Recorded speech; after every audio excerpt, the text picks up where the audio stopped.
আসসালামু আলাইকুম। যারা প্রান্তিক খামারে আছে কিংবা অল্প পরিসরে ছাগল পালন করে তাদের একটা কমন সমস্যা, ছাগল খাবার খায় না এবং খাবার খেয়েও ছাগলের শরীর স্বাস্থ্য খুব একটা ভালো নয়। যদি আপনি ভালো মানের খাবার সাজেস্ট করার পরও আপনার ছাগলগুলো যদি দুর্বল হয় কিংবা আপনার শুকনো হয়, আপনি যে খাবারগুলো খাওয়াইছেন এটা পুরোটাই লস। শুধুমাত্র যে ভালো খাবার দিলে আপনার ছাগলগুলো সুস্থ সবল এবং হেলদি থাকবে, বিষয়টা আসলে এরকম নয়। ভালো খাবারের পাশাপাশি আপনাকে সঠিক সময়ে ছাগলকে কৃমিনাশক করাতে হবে, না হয় আপনি যতই ভালো খাবার দেন না কেন দেখবেন ছাগল যেরকম আছে সেরকম রয়ে গেছে। খড় খাওয়াইয়ে ছাগল পালন করার পদ্ধতি নিয়ে আমি একটা ভিডিও মেক করছি, এটা অনেকের পছন্দ হয়েছে। আবার অনেকে এটা নিয়ে একটা কোয়েশ্চেন করছেন যে আপনার ছাগল তো মনে করেন যে খড়গুলো খায়, কিন্তু আমার ছাগল তো আপনার খড় খায় না, আমি কিভাবে এটাকে খাওয়াবো কিংবা এটা অভ্যাস করাবো ছাগলকে। দেখেন, আমার ছাগলগুলোর কিন্তু একদিনে আমি অভ্যাস করাতে পারি নাই। এটা আমারও অনেকদিন সময় লাগছে, আস্তে আস্তে এটা অভ্যাসে পরিণত হয়েছে।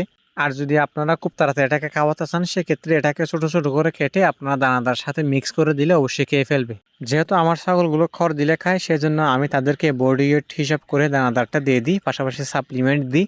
আর খড়টা হচ্ছে আপনার ফ্যাট ভর্তি করার জন্য দিই, সেজন্য এটা আনলিমিটেড রাখি। আলহামদুলিল্লাহ, এভাবে খাওয়িয়ে আমার ছাগলের খামারটা খুব সুন্দরভাবে চলতেছে। আর কিছুদিন পর এখানে আপনার ঘাস পাওয়া যাবে, তখন আমি ছাগলকে ঘাস খাওয়াবো। যেহেতু এখন ঘাস পাওয়া যাচ্ছে না, সেক্ষেত্রে বিকল্প হিসাবে আমি এই পন্থাটা বেছে নিয়েছি। আপনারা চাইলেও এভাবে খাওয়াতে পারেন। কৃমির ওষুধ খাওয়া নিয়ে অনেকে অনেক ধরনের কোয়েশ্চেন করে। কৃমির ওষুধ খাওয়ানোর পর থেকে ছাগল খুব একটা খাবার খায় না। আসলে দেখেন, আপনি যদি সঠিক নিয়ম অবলম্বন করে কাজ করেন, দেখবেন যে আপনার ছাগল কৃমির ওষুধ খাওয়ানোর পরও খাবার খাচ্ছে। কৃমির ওষুধ খাওয়ানোর 3 দিন আগে থেকে আপনারা লিভার টনিকটা খাওয়াবেন ছাগলকে। তারপর আপনারা কৃমিনাশক করাবেন। এরপর হচ্ছে আপনার 1 সপ্তাহ আবার আপনারা এতে হয় কি, আপনারা যদি হঠাৎ করে ছাগলকে কৃমিনাশক করান, দেখবেন যে কিডনির উপর একটু চাপ পড়ে, হজমের সমস্যা হয়। আপনারা যদি এই পন্থাটা অবলম্বন করে ছাগলকে কৃমিনাশক করান, সেক্ষেত্রে দেখা যাবে যে এই সমস্যাগুলো আপনাকে ফেস করতে হবে না। আর যদি আপনারা ছাগলকে হঠাৎ কৃমিনাশক করান, লিভার টনিক না খাওয়ান, সেক্ষেত্রে দেখা যাবে যে আপনার ছাগল 1 সপ্তাহ কিংবা 10 থেকে 15 দিন খাবার খাচ্ছে না খুব একটা ভালো করে আগের মতো। আর যদি আগের মতো ছাগল খাবার না খেয়ে, দেখবেন যে আগর যেরকম শরীর স্বাস্থ্য ভালো ছিল সেটা অনেকটা শুকিয়ে যাবে। আর যে কোনো ছাগল যদি শুকিয়ে যায়, সেটাকে মোটা তাজা করাতে একটা নির্দিষ্ট সময় লাগে। সেই পর্যন্ত আপনার যে পরিমাণ খাবার খাবে সেটা আপনার লস হিসাব করতে পারেন। সো সবকিছু মিলিয়ে একটা কথাই বলবো, যদি আপনারা হিসাব নিকাশ ঠিক রেখে ছাগল পালন করতে পারেন, অবশ্যই আপনারা এই সেক্টরে লাভ করতে পারবেন ইনশাআল্লাহ। আমার 3 মাস বয়সী যে ছাগলের বাচ্চাগুলো আছে, এগুলোকে আমি মেবেন্ডাজল গ্রুপের ওষুধ দিয়ে কৃমিনাশক করাইছি, যেটা হচ্ছে আপনার সোলার্স। এটার কাজ হচ্ছে আপনার ছোট ছোট কৃমি।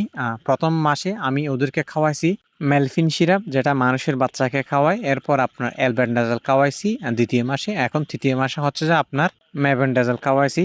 আর বড় ছাগলগুলোকে অ্যালবেন্ডাজল খাওয়াইছি। 1 সপ্তাহ পর কলিজে কৃমির ইনজেকশনটা পুশ করব। যে ছোট বাচ্চাগুলোকে আমি কৃমিনাশক করাইছি 3 মাস বয়সী, ওইগুলো আপনার 4 থেকে 5 ঘন্টা পর দেখা যাচ্ছে যে কৃমিগুলো বের হচ্ছে আস্তে আস্তে।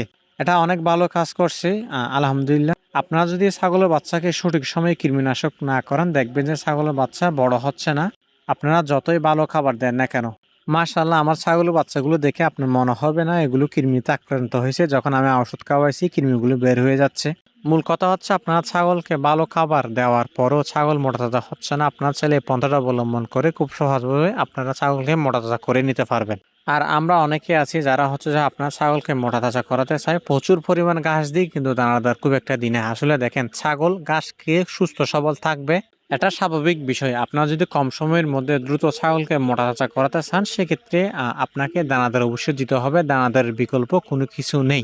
যদিও বা ছাগলকে বাইরের দেশের মধ্যে সরাসরি ফিড সাজেস্ট করে, যদিও বা বাংলাদেশের মধ্যে সরাসরি ছাগলের জন্য এক্সট্রাভাবে কোনো ধরনের ফিড এখনো তৈরি করা হয় নাই। অনেকে দেখা যায় যে আপনার গরুর ফিডগুলো খাওয়ায়, এতে অনেকে অনেক ধরনের সমস্যার সম্মুখীন হয়। কারণ হচ্ছে যে গরুর ফিডের মধ্যে প্রচুর পরিমাণ ফসফরাস থাকে, যেগুলো হচ্ছে আপনার খাসি ছাগলের ক্ষেত্রে প্রস্রাব আটকে যায়।